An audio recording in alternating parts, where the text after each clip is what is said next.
Hello and नमस्ते। आज मैं आपको अफोर्ड और अफोर्डेबल का मतलब बताऊंगी। तो अफोर्डेबल अफोर्ड से डिराइव होता है।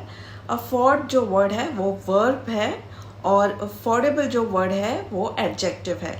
तो आई होप आपको वर्ब और एडजेक्टिव का मतलब तो पता ही होगा।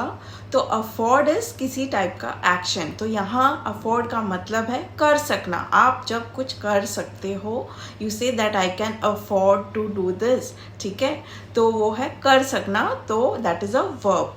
अफोर्डेबल किसी चीज़ की क्वालिटी डिस्क्राइब कर रहा है कि ये पर्टिकुलर चीज़ अफोर्डेबल है, मतलब ये आप ले सकते हो।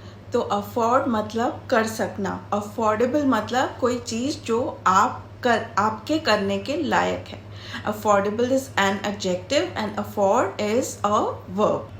तो दोनों का मतलब इज कि आप कुछ कर सकते हो या फिर आप कुछ ले सकते हो। हम कहते हैं ना कोई चीज़ लेते टाइम कि अरे ये मैं अफोर्ड नहीं कर सकता, मतलब ये मैं नहीं ले सकता। कुछ खरीद रहे हो और आपके बजट में नहीं है, तब आप बोलोगे कि ये मैं अफोर्ड नहीं कर सकता। That means you can not buy it. कोई प्रोडक्ट को भी हम कभी कभी बोलते हैं कि ये अफोर्डेबल है या फिर ये अफोर्डेबल नहीं है, डिपेंडिंग ऑन आपका क्षमता, जो कहते हैं टू डू समथिंग, कर सकना। मैं आपको कुछ एग्जाम्पल्स देती हूँ विथ अफोर्ड एंड अफोर्डेबल, तो आपको बेटर समझ आएगा।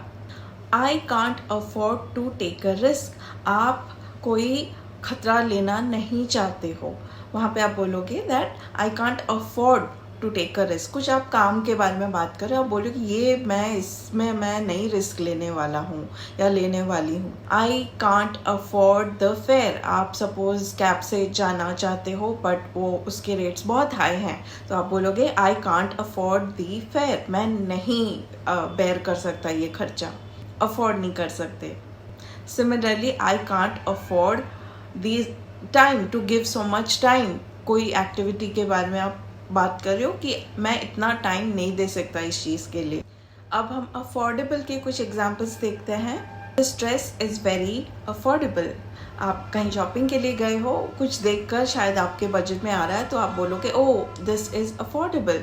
या फिर आप बोलोगे कि यहाँ का कलेक्शन बहुत अफोर्डेबल है क्योंकि आपके बजट में फिट आ रहा है वो, तो आप बोलोगे the rates are quite affordable. तो जहाँ पे आप वर्ब की तरह यूज़ कर रहे हो आप बोलोगे अफोर्ड, एंड जब आप कुछ डिस्क्राइब कर रहे हो पर्टिकुलर चीज़, जैसे मैंने कहा कि ये प्रोडक्ट अफोर्डेबल है, एज एन एडजेक्टिव आप यहाँ पे अफोर्डेबल यूज़ करोगे। सो आई होप आपको अफोर्ड और अफोर्डेबल का दोनों का मीनिंग समझ आया हो।